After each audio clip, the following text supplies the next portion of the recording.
Ayan na guys, umuwa na naman ako ng daing.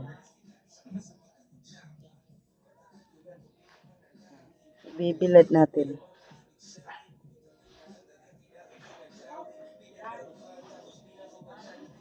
Ayan guys, pinatulo ko muna siya bago ko siya iayos ng bilad. Ayan.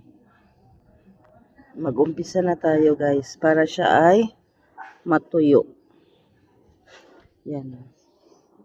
Sabi nung nagtitinda, ang hilig ko daw magdaing.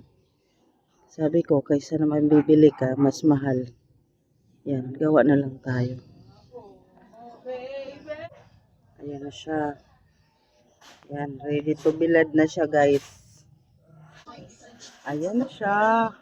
Balikan natin yan mamaya guys. Pag tuyo na, balik na rin sa tanghali. Ayan ang daing.